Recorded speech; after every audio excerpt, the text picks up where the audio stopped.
축복합니다. 축복합니다. 예, 되게 어색하신 것 같아요. 이렇게 매주마다 인사하는데도 되게 어색해하는 것 같습니다. 우리가 사도행전을 오늘로 마무리를 할까 하다가 다음 주가 이제 2025년 마지막이고, 그래서 다음 주로 이제 사도행전을 마무리하면 좋을 것 같다고 해가지고 한 번 더 말씀을 나누려고 합니다. 우리 영화나 책을 볼 때 열린 결말을 가진 경우들이 있죠. 감독이 어떠한 의도를 가지고 결말을 내지 않고 독자들이 알아서 이제 생각하도록 열린 결말을 하게 합니다. 그러면요, 독자들이 막 여러 가지 뇌피셜도 있고 막 앞에 그 영화의 뭐 이런 복선들을 해가지고 여러 가지 이런저런 이제 결말을 내게 돼요. 뭐 감독이 의도한 건지는 모르겠지만 더 감독보다 더 그럴싸하게 이제 결말을 뭐 추론하는 사람들도 있습니다. 우리 성경은 어떨까요? 여러분이 보는 성경은 일반적으로 그 결말을 가지고 있죠. 창세기가 약간의 이 결말이 어떻게 될까에 대한 궁금증이 있긴 있어요. 애굽으로 간 사람들이 과연 어떻게 됐나라는 궁금증이 있을 수 있겠지만 그 바로 출애굽기에서 그 궁금증을 풀어줍니다. 대신에 다른 대부분의 책들은 확실한 결말을 갖고 있죠. 그런데 우리가 계속 나눴던 이 사도행전은 어떠냐? 맞춤표가 없어요. 그리고 아멘도 없습니다. 어찌 보면 결론이 이제 열려 있는 책이라고 할 수가 있는 것이죠. 여러분이 사도행전을 읽으면 궁금한 것들이 뭐가 있습니까? 바울이 그 다음 어떻게 됐는가 궁금하잖아요. 바울이 유죄를 받았는가 무죄를 받았는가 궁금하고, 또한 바울이 그 땅끝 서버나 스페인에 가고 싶었는데 갔는가 안 갔는가도 궁금하고, 또한 다른 사도들 뭐 베드로라든지 아니면 요한이라든지 이런 사도들의 그 말년은 어떠했는지 궁금한데 이 사도행전은 더 이상 거기에 대해서는 말하지 않고 침묵하고 있습니다. 어떤 의도가 있겠지만 사도행전은 단순히 어떤 사도들의 그런 행적을 기록한 책이 아니고 그냥 바울이라는 한 인물의 전기가 아니라 부활하신 예수 그리스도께서 성령을 통해서 하나님의 나라를 어떻게 확장시켜 가는가를 보여주는 책이기 때문에, 그러니까 28장으로 그 하나님의 나라가 확장되는 것이 끝나는 것이 아니라 여전히 지금도 하나님 나라가 확장되고 있음을 보여주는 책이기 때문에 열린 결말로 이 마무리하는 것을 보게 됩니다. 그래서 성경에서 사도행전 28장으로 끝이 났지만 여전히 29장의 사도행전이 저 여러분을 통해서 기록되어지고 있는 것이죠. 그래서 누가는 사도행전의 마침표를 찍지 않았어요. 하나님 나라가 어떤 조건, 어떤 환경에서도 멈추어지지 않고 계속적으로 진행되고 있다라는 그런 열린 결말을 우리에게 보여주고 있기 때문입니다. 이제 바울이 로마에 도착했습니다. 유대인 종교 지도자들을 초청했어요. 그랬더니 그 유대인 종교 지도자들이 너에게 직접 복음을 듣고 싶다라고 해서 그냥 복음을 전했습니다. 뭐 갇힌 자의 신분이기 때문에 자유롭게 돌아다닐 수는 없었어요. 그런데 이제 어떤 일이 벌어졌는가 오늘 보니까 사람들이 바울을 많이 찾으러 왔다라고 되어 있습니다. 그런데 바울이 머무는 집이 셋집인데 전에 잠깐 이야기했던 것처럼 이 셋집은 좋은 집이 아니에요. 뭐 우리로 말하면 오두막집 정도, 뭐 창고 정도입니다. 그러니까 많은 사람들이 함께 할 수가 없었죠. 그러니까 이게 보니까 어떤 일이 벌어졌냐? 날짜를 정하였다라고 되어 있어요. 이거 순번을 정한 거예요. 순서 정해서 너는 뭐 10시에 오고 너는 12시에 오고 너는 1시에 와라고 하면서 많은 사람들이 함께 올 수 없기 때문에 순번을 정해서 오게 되었습니다. 그러니까 복음에 관심 있는 사람들, 사도 바울이 전하는 그 예수 그리스도가 누구인지에 대해서 궁금한 사람들이 찾아왔어요. 보니까 아침부터 저녁까지 강론하였다라고 이야기합니다. 단순히 그냥 한 번만 설명해서 예수 그리스도는 이런 사람이야라고 끝난 것이 아니라 상대방이 이해하고 상대방을 끈질기게 반복적으로 복음의 진리를 풀어준 것이죠. 모세 율법과 선지자의 말은 구약 성경을 가리키는데요. 그러니까 구약 성경을 통하여서 예수 그리스도가 누구인지, 그리고 메시아가 어떤 분인지에 대해서 설명을 해준 거죠. 그리고 그 메시아가 바로 예수 그리스도임을 이제 해석해 준 겁니다. 그래서 사도 바울은 유대인들에게 이 기독교라는 종교가 그냥 단순히 하늘에서 떨어진 어떠한 종교가 아니라 아브라함에게 하나님께서 약속하셨고 다윗에게 하나님께서 맹세하셨으며 이사야 선지자를 통하여서 예언했던 그 메시아가 바로 예수 그리스도이심을 성경을 근거로 설명한 것이죠. 아침부터 저녁까지 이어졌다라고 되어 있습니다. 아침이 우리가 생각하는 어떤 일과의 시작이란 아침보다는 여기에서 누가가 쓴 이 아침이란 단어는 새벽을 의미해요. 그러니까 이른 새벽부터 저녁까지 유대인들에게 하나님 나라와 예수 그리스도에 대해서 상세하게 설명한 것이죠. 근데 이것은 뭐 단순한 그냥 어떤 시간적인 표현이다기보다는 문학적인 표현이라고 볼 수 있는데 유대적 표현으로 이 바울이 전심을 다해서 조금도 아끼지 않는 열정을 다해 그들에게 하나님 나라와 예수 그리스도를 전했다라고 할 수가 있는 것이죠. 지금 사도 바울의 나이는 이제 거의 노령입니다. 거의 죽을 날을 이제 바라보고 있는 그런 나이대인 거죠. 체력이 왕성한 사람도 어떨까요? 아침부터 저녁까지 말씀을 가르치고 온전히 강의하는 것은 쉬운 일이 아니죠. 불가능합니다. 하물며 인생 말년에 사도 바울은 어떻습니까? 지병에 걸려 있죠. 그리고 여러 가지 체력적으로 한계를 갖고 있습니다. 그리고 그 공간이라는 것이 좋은 집이 아니라 정말 싸구려 헛간이고요. 또 어떻습니까? 한 손에는 쇠사슬로 다른 노마 병사와 쇠사슬로 묶여 있는 채 하루 종일 강론하는 것은 정말 쉬운 일은 아니죠. 그럼에도 불구하고 바울은 자신의 생명을 조금도 아끼지 않고 자신에게 주어진 삶에 최선을 다하여서 그 일을 해 나가고 있습니다. 우리가 전도할 때 누군가를 설득할 때 우리는 쉽게 포기하죠. 저 사람은 절대 안 변할 거야. 저 사람은 절대 복음을 받아들이지 않을 거야라고 그렇게 우리는 쉽게 단정 짓습니다. 그러나 바울은 로마의 감옥이라는 제한된 환경 속에서도 자신에게 주어진 그 단 한 번의 기회를 헛되이 보내지 않았다라는 것이죠. 아침부터 저녁까지의 열정으로 그 자신이 알고 있던 복음을 온전히 전한 것을 우리에게 보여주고 있습니다.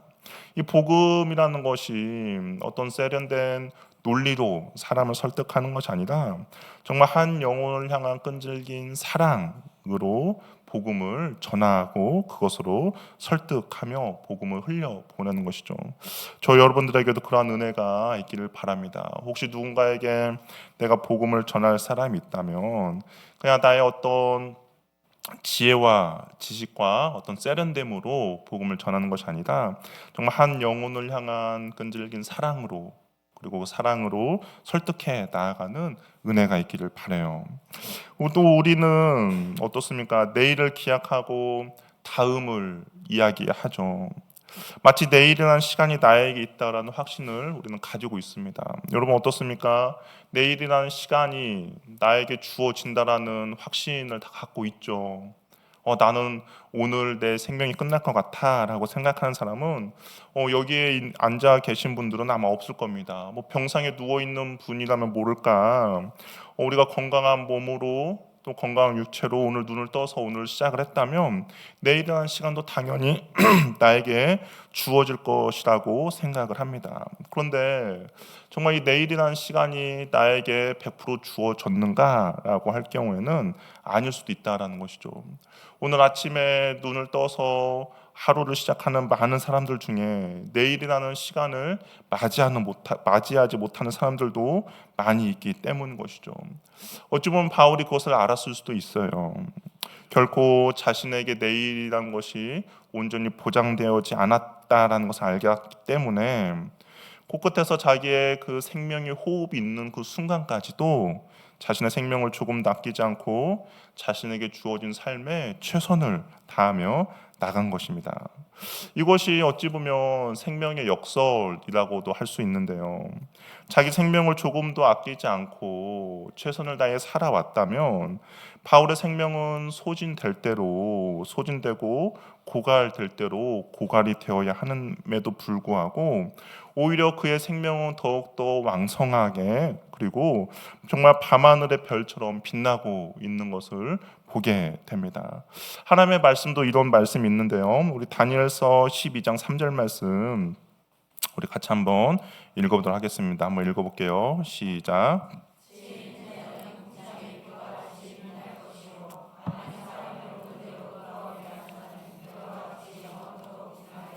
예, 많은 사람을 옳은 대로 돌아오게 한 자는 별과처럼 영원토록 빛나리라. 어찌 보면 사도 바울이 여전히 하늘의 별과 같이 영원토록 빛나고 있는 것이죠.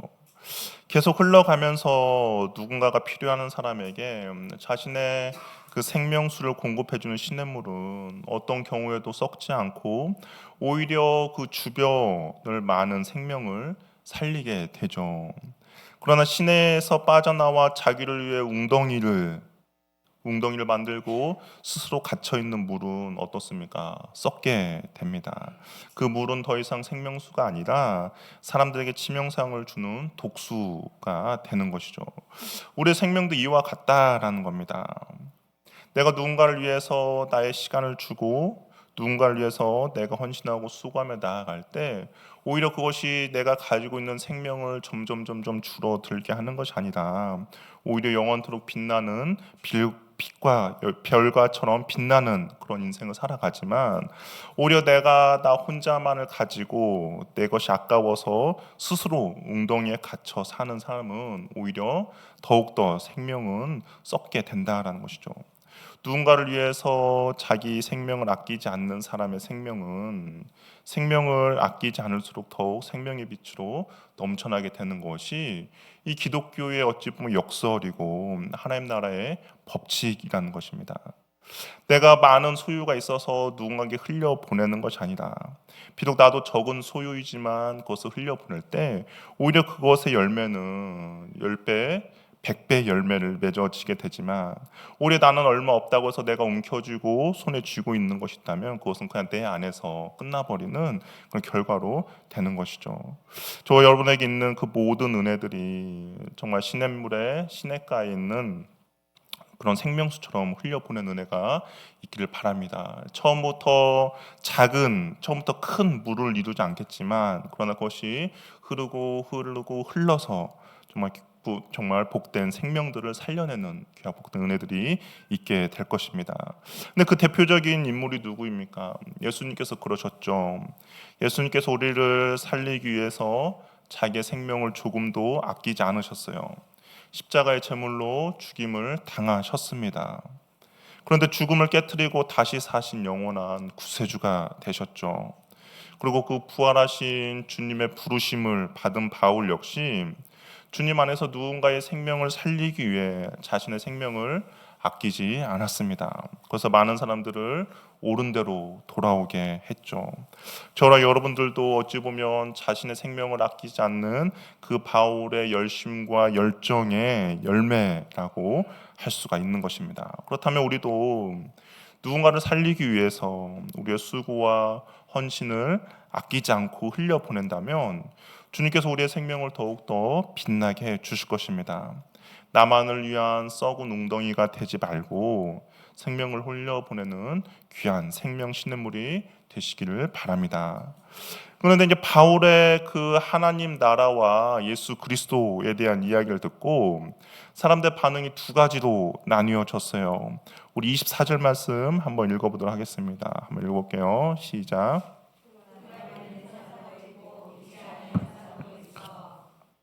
어떤 사람은 그 바울의 말을 믿은 사람도 있고 어떤 사람은 바울의 말을 믿지 않는 사람도 있습니다. 우리가 이거 보면서 어떻게 믿지 않을까라고 생각할 수도 있죠. 바울은 2000년 기독교 역사상 가장 위대한 사도이고 정말 뛰어난 변증가이죠. 그 자리에 있던 모든 사람들이 바울이 전하는 예수를 믿고 근데 영접한 건 아니다라는 것이죠.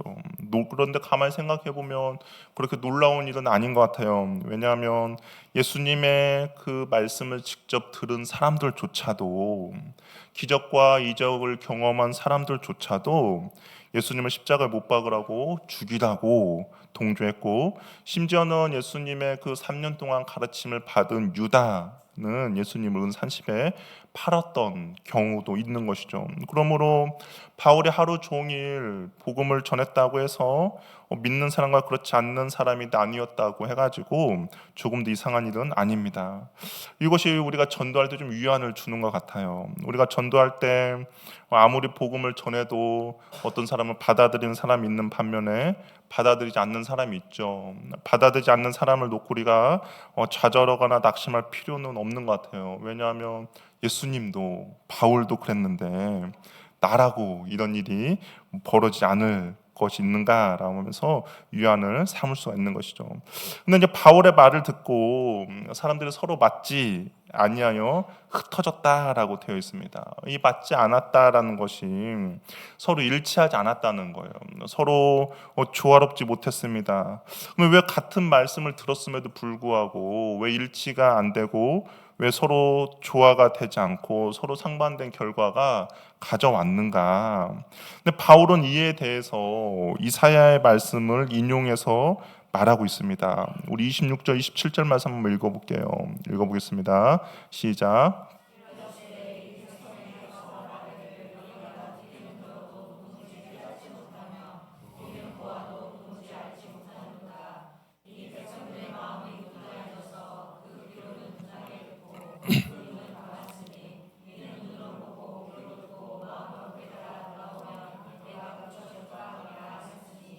이사야가 이 말씀을 전했을 때가 여기 보니까 우리 각주가 되어 있죠. 혹시 각주 되어 있습니까? 기억이라고 되어 있어서 되어 있나요, 성경책에? 안 되어 있으면 별로 안 좋은 성경책입니다. 딱 보면 이사야 6장 9절에서 10절 말씀이라고 되어 있죠.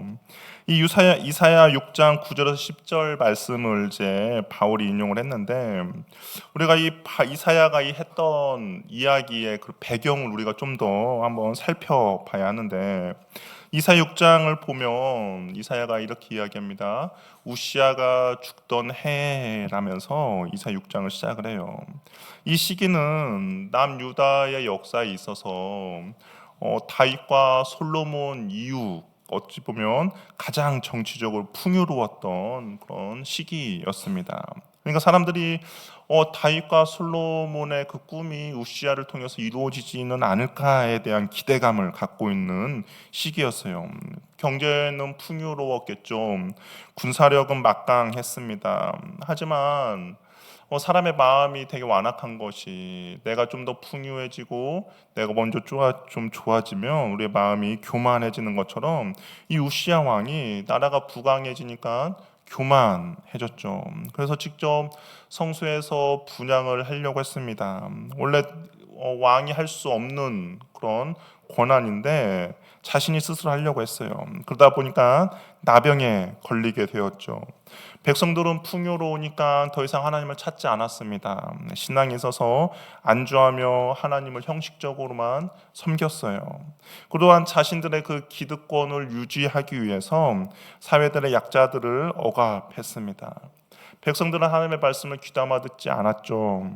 선지자를 통해서 하나님이 계속적으로 하나님의 말씀을 따를 것을 요구했지만 이들의 마음은 완악하고 둔하여져서 하나님의 말씀이 들리지도 않았고 자신의 욕망과 정욕에 사로잡혀서 하나님의 말씀 가운데 순종하지도 않았습니다. 그런데 이러한 문제가 이사야 시대에만 있었던 것이 아니라 지금 바울이 말씀을 전하는 시대도 있고 또한 지금도 저와 여러분의 시대에도 동일하다라는 겁니다. 바울이 하나님의 말씀이 들리지 않는 이유에 대해서 뭐라고 이야기합니까? 마음이 우둔하여졌다라고 이야기해요. 이 우둔하다라는 것은 두꺼워졌다라는 건데요. 이 지방을 축적하다는 뜻입니다. 의학적인 표현으로 말하면 장기에 우리 흔히 말해서 기름이 지방이 너무 많이 껴서 그 장기가 제 기능을 하지 못하는 그런 상태인 것이죠. 하나님의 말씀이 들리면 그 말씀이 우리의 심령을 찔러 쪼개야 하는데 내 그 심령 가운데 두꺼운 지방층에 박혀서 말씀이 튕겨 나가는 거예요. 우리 흔히 말해서 양심에 털났다라고 이야기하고요. 성경적인 표현으로 화인 양심에 화인 맞았다라고 이야기하죠. 양심에 굳은 살이 배겨 버렸습니다. 아마 처음부터 그런 건 아니겠죠. 우리 뭐 뱃살에 지방이 끼는 것이 막 자고 일어났더니 뭐 하루아침에 뱃살에 지방이 끼는 거 아니지 않습니까? 어떻습니까? 살이 찔 때 어때요? 나도 모르게 조금씩 찌게 되는 것이죠. 뭐 저만 알고 있는 것 같아요. 뭐 다 날씬하고 그러니까 뭐 전혀 모르는데 제가 보니까 그런 것 같아요. 이게 오랜 시간 먹고 눕고 자면서 그렇게 되는 거예요. 하루아침에 그렇게 되는 거 아닙니다.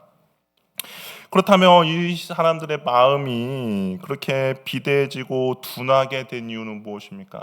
하나님의 말씀을 들었는데 그 말씀에 반응하지 않은 것이죠. 말씀에 불순종한 것이죠. 말씀을 온전히 따르지 않는 겁니다. 말씀에 상관없이 사는 거예요. 처음에는 두렵죠. 처음에는 무섭죠. 내가 하나님의 말씀을 순종하지 않으면 혹시 나에게 어떤 일이 벌어질까에 대한 두려움과 무서움이 있을 수도 있습니다. 그런데 한 번씩 해보니까 아무런 일이 드러나지 않는 거예요. 그러다 보니까 반복해지면서 결국에는 우둔해지는 것이죠. 양심의 털이 나는 겁니다. 우리 도둑질하는 사람들 마찬가지 아니겠습니까? 처음에는 두렵죠, 떨리죠, 혹시 잡히지 않을까에 대한 걱정이 있죠. 그러나 우리 속담에도 바늘도둑이 소도둑이 되는 것처럼 점점 담대해집니다. 처음이 어렵지 계속 하다 보면 쉬워지는 거예요. 또 우둔해지고 완고해지는 이유는 또한 왜 그런가? 자신들만이 가지고 있는 견고한 가치관과 철학이 있습니다. 이게 경험과 지식이 축적이 되어서 나름대로 철학과 이론이 형성이 되어 있죠. 이 철학과 가치관이 하나님의 말씀을 온전히 받아들이지 못하게 합니다. 대적하게 해요. 유대인들에게 있어서 자신들이 가지고 있는 철학과 가치관은 무엇이겠습니까? 예수는 절대로 메시아가 될 수 없다라는 것이죠. 왜 유대인들이 예수는 절대로 메시아가 될 수 없다라고 생각을 했겠습니까? 이들은 구약 성경에 능통하죠. 근데 구약 성경을 보면 신명기 21장 23절 이런 말씀이 있어요. 나무에 달린 자마다 하나님께 저주를 받은 자다라는 구절이 있습니다.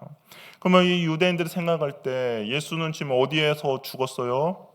십자가라는 나무에 달려 죽었죠. 그럼 유대인이 생각할 때 예수는 절대 메시아가 될 수가 없죠. 왜 그렇습니까? 하나님의 저주를 받은 자이기 때문입니다. 그럼에도 바울은 이 부분을 어떻게 풀이했습니까? 아, 그래, 예수는 하나님의 저주를 받은 사람이 맞아. 근데 그 저주는 무엇이에요? 우리가 받을 저주를 대신해서 저주를 받았다. 예수는 저주를 받은 사람이 맞지만 그 저주는 우리가 받아야 할 저주임을 바울이 해석을 했습니다. 그러면 그것을 가르쳐 주면 그것을 받아들이고 나의 잘못된 가치관과 나의 잘못된 철학이었구나라고 하면서 해야 되는데 어떻습니까? 그런 나의 잘못된 가치관과 철학을 끝까지 고수하게 되는 것이죠. 내려놓지 않습니다. 여전히 내가 옳다라고 생각을 해요. 그러면서 너가 틀렸다라고 하는 것이죠. 바울이 아무리 이야기를 해도 소교의 경이끼가 되는 겁니다. 그래서 들어도 깨닫지 못하고 보아도 알지 못하는 지경에 이르게 되는 것이죠. 또한 이들은 왜 말씀이 안 들리는 이유가 또한 무엇일까요? 이사야의 말씀을 인용해서 보면 내 안에 욕심과 정욕에 사로잡혀 있기 때문인 것이죠. 성경에서 이 듣는다라는 것은 단순히 청력 테스트를 이야기하는 것이 아닙니다. 하나님의 말씀을 잘 들어라라는 표현이 어떤 의미입니까? 듣고 그대로 잘 순종하라는 것이죠. 부모들이 아이를 혼낼 때 널 잘 들어라는 표현이 무엇입니까? 너 한번 그냥 잘 듣고 두 번 다시 이런 실수하지 마라는 의미 아닙니까? 선생님이 저 학생 말 잘 들어, 말 잘 듣는다라는 것이 저는 청력이 좋아서 작게 말해도 잘 들어가 아니라 말을 잘 들은 대로 따라한다, 실천한다라는 의미지 않습니까?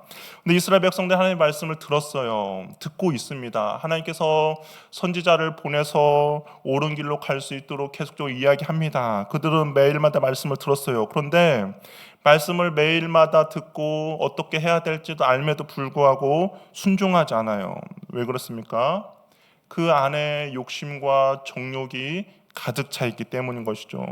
그 욕심과 정욕을 포기하기 싫기 때문입니다. 예수님께서 말씀하셨죠. 예수님이 자신을 따르려면 어떻게 하라고 했습니까?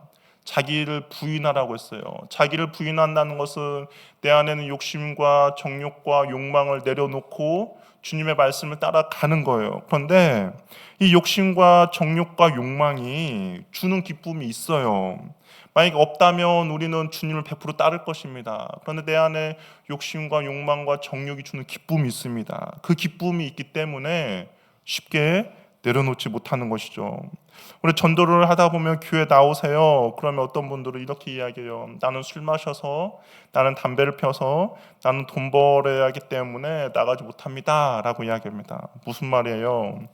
나는 술이 좋고, 나는 담배 피는 것이 좋고, 나는 돈을 많이 벌어서 내가 하고 싶은 일들을 하고 싶습니다 라는 의미 아니겠습니까? 이것을 굳이 포기하면서까지 나는 교회를 다니고 싶을 마음이 없습니다 라고 이야기하는 것이죠. 이사야 시대 종교 지도자들, 정치인들이 그랬어요. 자신들의 기득권을 내려놓기 싫었습니다. 그 높은 곳에서 사람들의 존경을 받으며 내가 있는 기득권을 가지고 편한 삶을 살고 싶었어요. 그러다 보니까 하나님의 말씀이 내 안에 들려도 그 말씀대로 순종하기 싫은 것이죠. 왜냐하면 하나님의 말씀은 당시에 가난한 자들과 억압받는 자들과 힘든 자들과 어려운 자들을 위하여서 살으라고 이야기하는데 기득권을 누리며 사는 사람들 그거 싫었거든요. 내 욕심과 욕망과 정욕이 가득 찼거든요. 그래서 그 말씀을 들어도 순종하지 않은 것입니다. 복음은 들었지만 내 안에 있는 욕심과 정욕이 더 즐겁게 받아들이지 않는 것이죠. 내 자존심, 내 뜻, 내 기쁨이 말씀을 듣고 순종하는 것보다 더 좋다라고 생각이 드니까 매주마다 말씀은 들음에도 불구하고 말씀 가운데 순종하기 싫은 겁니다. 자기를 부인하고 내 계획과 고집을 꺾는 것이 싫기 때문인 것이죠. 말씀을 들어도 들은 대로 살고 싶지 않습니다. 자기 부인을 하기 싫기에 말씀을 들어도 그 말씀이 내 안에 역사하지 못하는 것이에요. 그래서 말씀을 오랜 시간 아무리 들어도 믿음이 생기지 않는 이유는 그 정욕과 욕심과 욕망을 내려놓을 마음이 없기 때문에 말씀대로 살아가지 못하는 이유인 것이죠. 어찌 보면 유대인들은 그랬어요. 자신들이 선민이라는 교만함이 있었죠. 율법을 잘 지킨다는 자기의 의의가 있었습니다. 그리고 메시아에 대한 잘못된 고정관념이 있었어요. 이것이 더욱더 자신들을 둔한 마음을 갖게 한 것입니다.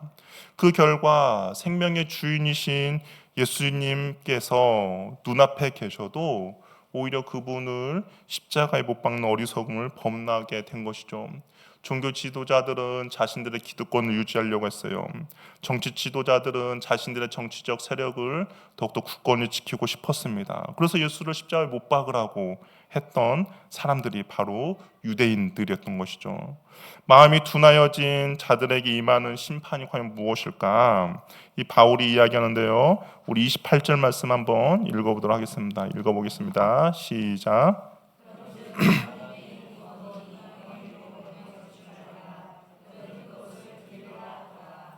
하나님의 은혜의 기회를 박탈당하는 것입니다. 28절 바울은 하나님이 구원의 이방인계로 보내어진 줄을 알라고 이야기하죠. 하나님의 그 은혜의 물줄기가 유대인들에게 흘렀었는데 이제는 자신들이 비둔해져서 하나님의 말씀을 듣지 않으니까 그 하나님의 은혜의 물줄기를 어디로 옮기는 겁니까? 이방인들에게도 옮긴다고 이야기를 하는 거예요. 자신들의 그 불순종함, 자신들의 어리석음이 결국 하나님의 은혜의 물줄기를 막는 결과를 가져오게 된 것입니다. 바른 믿음 생활을 하는 것은 하나님의 말씀을 잘 듣는 거예요. 귀로만 듣고 멈추는 것이 아니라 들었던 말씀대로 살아가는 겁니다. 이론에만 멈추는 것이 아니에요. 그냥 머리로만 듣고 끝나는 것이 아니라 그 들었던 말씀이 내 삶에 적용되며 실천함으로 순종함으로 나아가는 겁니다. 그럴 때 하나님의 은혜의 물줄과 계속적으로 나에게 흘러오는 것이죠. 계속적으로 말하지만 복은 순종하는 사람에게 하나님께서 주시는 겁니다. 내가 주님의 말씀을 순종하지 않고 내가 주님의 뜻을 따르지 않으면 나에게 오는 그 하나님의 은혜조차도 다른 곳으로 흘러가게 만드는 것이죠. 저와 여러분에게는 하나님의 복을 날마다 누리는 은혜가 있기를 바랍니다. 순종하기 어렵더라도 나의 가치관과 다른 하나님의 말씀이라도 하나님의 정말 뜻이 이렇다면, 하나님의 말씀이 이렇다면 나의 생각과 나의 가치관과 나의 정욕과 나의 욕심을 내려놓고 그 주님의 말씀에 따라 나아간다면 하나님의 은혜의 물줄기는 계속적으로 나에게 흘러나게 될 것입니다. 우리 하나님의 말씀 대표적인 그렇다면 우리는 구체적으로 주님의 그 뜻을 어떻게 실천하며 나아갈 것인가? 우리도 어떻습니까? 성경에서 가장 중요하게 이야기하고 있는 말씀 있죠. 마음을 다하고 목숨을 다하고 힘을 다하고 뜻을 다해 하나님을 사랑하라 라고 되어 있습니다. 우리가 이것은 절대 타협할 수 없는 주님의 명령이에요. 내가 정말 마음과 뜻과 목숨을 다해서 주님을 사랑하는 것이죠. 근데 우리는 거기서만 멈추면 안 됩니다. 이것이 첫째 되는 계명이라면 또 둘째 되는 계명이 있죠. 둘째 되는 계명은 무엇입니까? 내 이웃을 내 몸과 같이 사랑하는 거예요. 내가 하나님만 사랑하면 되겠지라고 하면서 끝나는 것이 아니라 그 하나님의 사랑을 입은 사랑을 가지고 내가 누군가에게 생명을 나눠주는, 내가 누군가에게 헌신하며 수고하는 그런 지체가 되는 것이죠. 근데 우리가 성경을 보니까 하나님 사랑, 이웃 사랑을 끝나는 것이 아닙니다. 우리 초대 교회의 모습은 어땠습니까? 우리 공동체 안에서 옆에 있는 지체들을 겸손히 섬기며 또 어떻습니까? 주님의 복음을 온전히 전하며 나아간 것이죠. 그럴 때 하나님의 은혜가 내 삶 가운데 마르지 않을 것입니다. 우리 말씀이 들릴 때 말씀과 싸우지 말고 순종함으로 하나님의 은혜를 날마다 누리며 나아가는 저와 여러분 되기를 바랍니다. 말씀이 들린다는 것은, 내가 말씀이 들었다는 것은 어찌 보면 하나님께서 나에게 기회를 주시는 거죠. 만약에 하나님께서 기회를 주시지 않는다면 말씀을 들리게도 하지 않았을 것이고 말씀을 듣게도 하지 않았을 것입니다. 그런데 말씀을 듣고 말씀이 들렸다는 것은 여전히 나에게 주님께서 주시는 기회가 있다는 것이죠. 그 기회를 우리가 잘 살리는 은혜가 있기를 바랍니다. 말씀 가운데 순종하고 말씀을 따라 나아간다면 하나님께서 우리에게 주시고자 하는 그 은혜, 주시고자 하는 복을 날마다 누리며 나아가게 될 것입니다. 우리 잘 일어나셔서 함께 찬양하며